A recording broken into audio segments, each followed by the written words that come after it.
Voilà 6 semaines que nous avons démarré l'enseignement en ligne.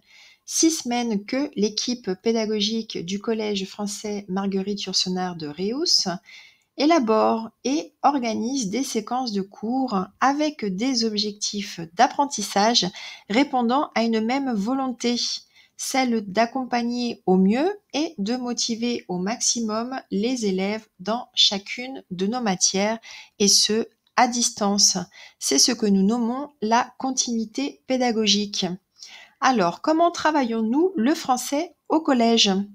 L'idée centrale est que la littérature et ou la découverte de caractéristiques de genre littéraire reste la porte d'entrée par laquelle l'élève va réaliser de mini-projets dans lesquels il va être conduit à adopter différentes postures, soit de lecteur, d'écrivain, de conteur, de poète, de linguiste, etc.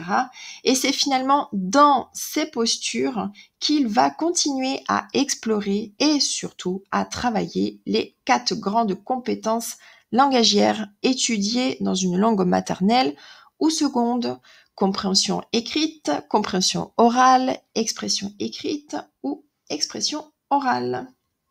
Pour mettre en œuvre cette démarche active, l'élève reçoit chaque lundi son emploi du temps, dans lequel sont parfaitement orchestrés les temps de connexion collective, dite synchrone, et surtout les temps dits asynchrones, où il doit seul ou en groupe mener à bien leur projet.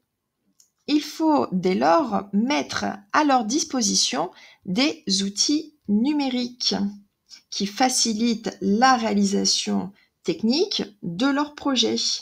Leur engagement est généralement total et positif pour le côté ludique que ces outils fournissent. Voici quelques exemples. Celui-ci est utilisé en classe. Alors, réalisation de cartes mentales. Là, ce sont des cartes réalisées de manière manuelle. Ils peuvent utiliser l'application Google ou utilisation, par exemple, de Flipgrid pour réaliser de petites capsules vidéo. Enfin, la communication reste une clé essentielle et Classroom reste l'espace majeur où l'élève va retrouver les contenus de cours et gérer à nouveau son emploi du temps.